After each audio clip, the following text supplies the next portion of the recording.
Assalamualaikum warahmatullahi wabarakatuh. Perkenalkan, nama saya Sirajuddin Akmal dengan nomor induk mahasiswa 2201135490. Pada video kali ini saya akan memberikan penjelasan dan pembahasan terkait 6 pertanyaan mengenai pendidikan kewarganegaraan. Baik, kita masuk ke pertanyaan yang pertama, yaitu jelaskan mengapa negara perlu menyelenggarakan pendidikan kewarganegaraan secara terus-menerus bagi warga negaranya, terkhususnya para generasi muda.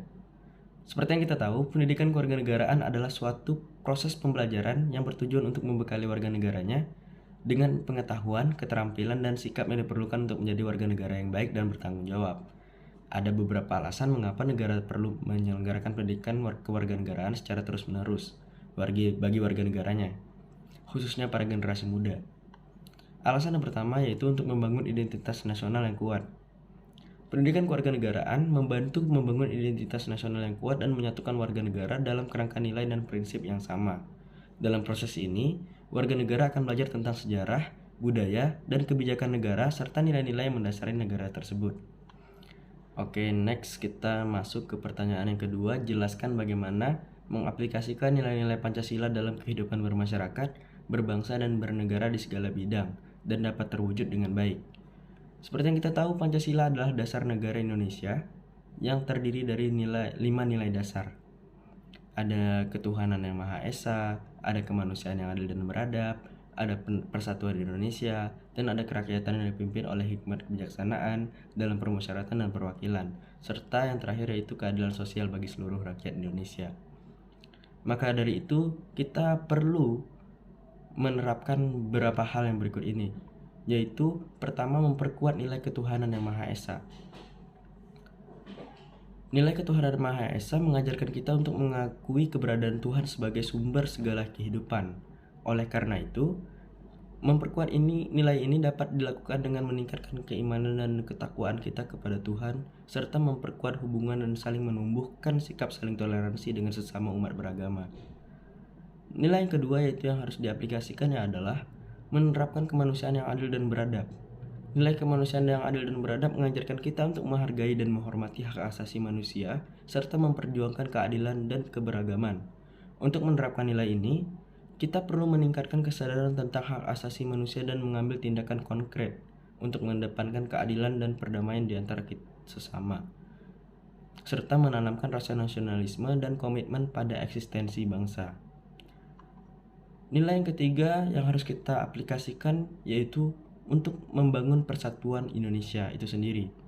Nilai persatuan Indonesia mengajarkan kita untuk memperkuat kesatuan dan persatuan bangsa Indonesia.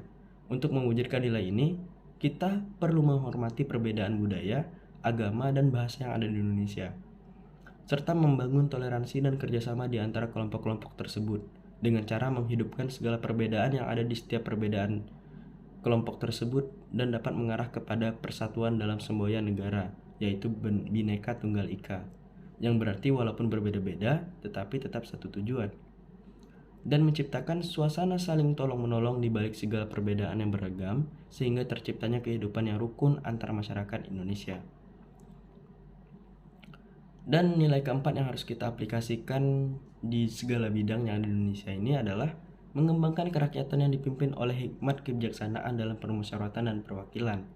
Nilai kerakyatan yang dipimpin oleh hikmat kebijaksanaan dan dalam permusyawaratan atau perwakilan ini mengajarkan kita untuk membangun sistem demokrasi yang berkeadilan dan memperjuangkan hak-hak rakyat untuk mengembangkan nilai ini. Kita perlu memperkuat sistem demokrasi dan memberdayakan rakyat untuk berpartisipasi aktif dalam proses pengambilan keputusan, serta selalu bersikap jujur saat ada pemilu dan tidak saling menghina antar warga negara. Dan nilai yang terakhir yaitu menerapkan keadilan sosial bagi seluruh rakyat Indonesia. Nilai keadilan sosial ini mengajarkan kita untuk memperjuangkan hak-hak sosial dan ekonomi bagi seluruh rakyat Indonesia, terutama mereka yang kurang mampu. Untuk menerapkan nilai ini, kita perlu membangun sistem nasional yang adil dan memperjuangkan hak-hak sosial dan ekonomi bagi seluruh rakyat Indonesia. Dalam kesimpulannya, mengaplikasikan nilai-nilai Pancasila dalam kehidupan bermasyarakat, berbangsa, dan bernegara di segala bidang memerlukan kesadaran, tekad, dan tindakan konkret dari seluruh masyarakat. Oke, selanjutnya kita masuk ke pertanyaan yang ketiga. Bangsa Indonesia sebagai bangsa yang hidup bersama-sama dengan bangsa lain di dunia harus memiliki identitas nasional. Maka, mengapa identitas nasional itu penting bagi bangsa Indonesia? Sebutkan salah satu identitas nasional bangsa Indonesia dan jelaskan alasan bangsa Indonesia sepakat untuk menggunakannya sebagai identitas nasional. Identitas nasional sangat penting bagi Indonesia karena ia dapat menjadi pengikat dan memperkuat persatuan serta kesatuan dalam keberagaman budaya, bahasa, agama, dan suku bangsa di Indonesia. Identitas nasional dapat memberikan rasa memiliki yang sama terhadap negara, sekaligus memperkuat rasa bangga sebagai warga negara Indonesia. Salah satu identitas nasional bangsa Indonesia adalah Bhinneka Tunggal Ika, yang berasal dari bahasa Sanskerta yang artinya berbeda-beda tetapi tetap satu. Identitas ini dipilih sebagai semboyan nasional karena menggambarkan keberagaman yang dimiliki oleh bangsa Indonesia itu sendiri, namun tetap menjunjung tinggi persatuan dan kesatuan. Semboyan ini memberikan pesan bahwa meskipun kita berbeda dalam berbagai hal seperti budaya, agama, bahasa, dan suku bangsa, kita tetap bersatu sebagai satu bangsa Indonesia.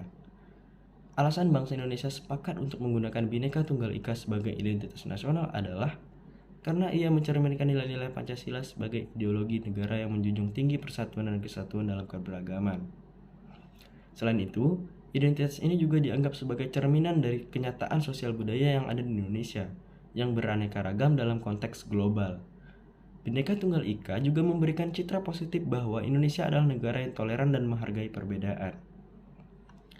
Pertanyaan yang keempat, sebutkan bentuk-bentuk hubungan antara negara dan warga negara serta kemukakan pula hak dan pendapat warga negara menurut Undang-Undang 1945. Bentuk hubungan antara negara dan warga negara dapat dibedakan menjadi beberapa.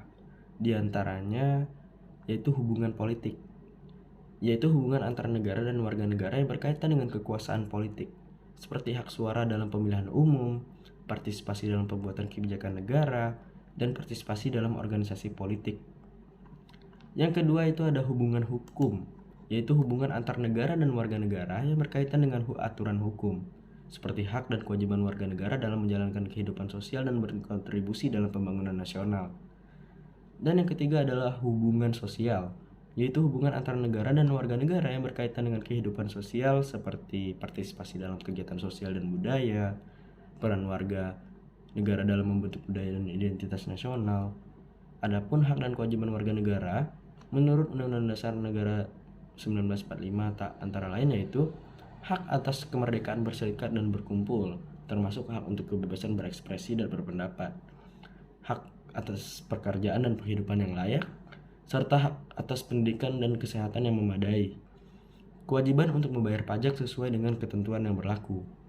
Kewajiban untuk menghormati hak asasi manusia dan nilai-nilai kemanusiaan.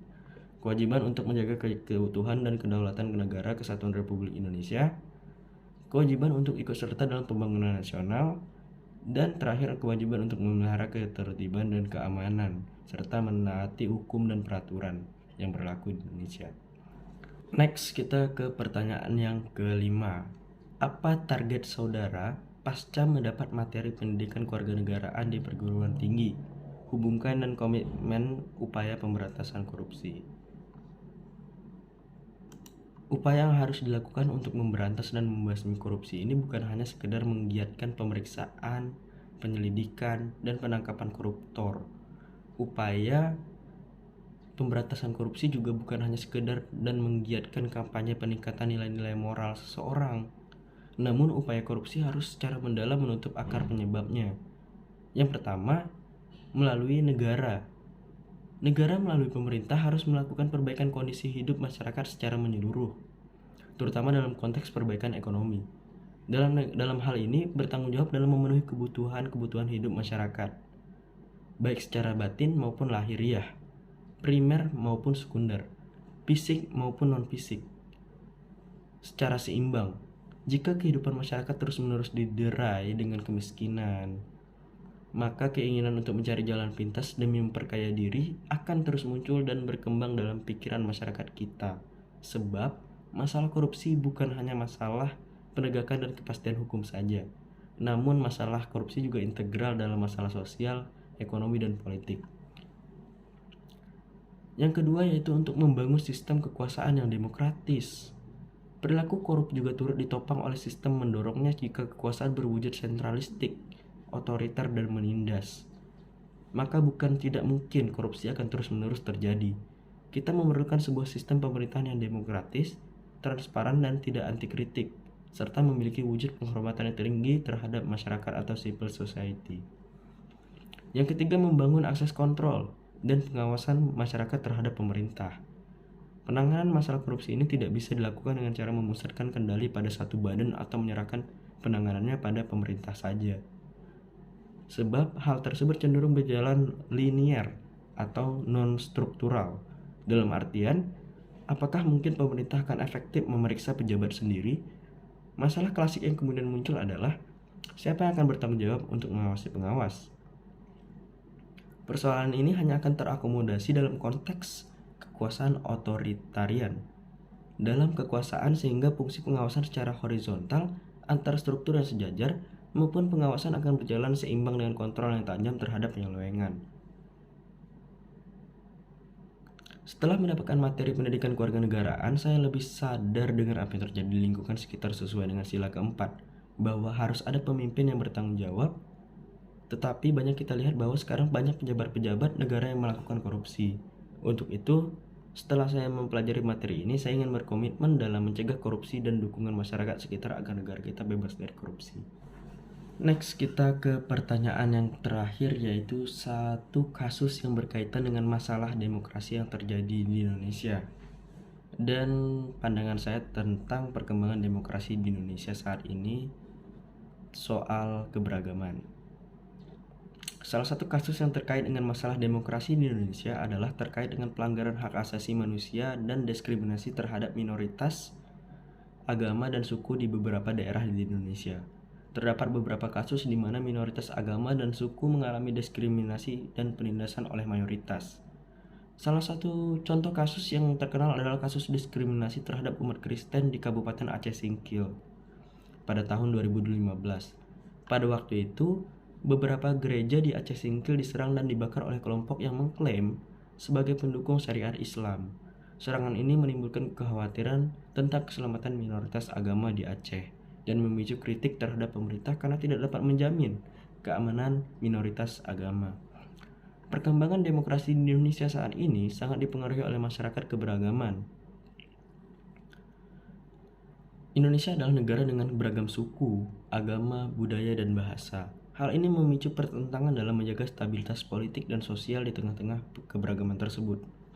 Pemerintah Indonesia telah melakukan beberapa upaya untuk mempromosikan toleransi dan mengurangi ketegangan antar kelompok di masyarakat. Namun, masih terdapat beberapa kasus diskriminasi terhadap minoritas yang terjadi di Indonesia. Untuk meningkatkan perkembangan demokrasi di Indonesia, maka diperlukan langkah-langkah yang lebih efektif untuk mempromosikan toleransi dan mengurangi ketegangan antar kelompok di masyarakat. Selain itu, penting untuk memperkuat lembaga-lembaga demokratis seperti parlemen, lembaga kehakiman, dan media massa agar dapat memainkan peran yang lebih efektif dalam menjaga demokrasi dan hak asasi manusia di Indonesia. Lemahnya internalisasi keadaban sipil atau civil virtue di antara warga negara sebagai tampak dalam perseteruan yang tajam, dangkal, dan kurang beradab antara netizen di media sosial merupakan catatan penting lainnya. Warga negara perlu belajar untuk berbeda pendapat untuk pilihan politik sambil tetap berteman, bersahabat, dan bersaudara sebagai sesama anak bangsa tentunya. Maraknya ujaran kebencian, intoleransi, dan diskriminasi terhadap minoritas agama dan suku merupakan gejala yang mengkhawatirkan. Perbedaan pilihan politik atau keyakinan tidak boleh menggerus modal sosial kita berupa rasa saling percaya, toleransi, dan saling menolong dan saling menghargai perbedaan. Ancaman kebebasan media dan berekspresi seperti pemberangusan buku, pencekalan diskusi, buku dan film, ancaman pidana untuk ilmuwan dari luar yang melakukan penelitian di Indonesia merupakan masalah lainnya. Penggunaan UU ITE untuk memindahkan warga negara jurnalis merupakan ancaman lainnya untuk kebebasan berekspresi di negara ini. Baik, sekian video penjelasan dan pembahasan mengenai materi dari pendidikan kewarganegaraan. Mohon maaf apabila ada kesalahan atau kehilafan dalam menjelaskan.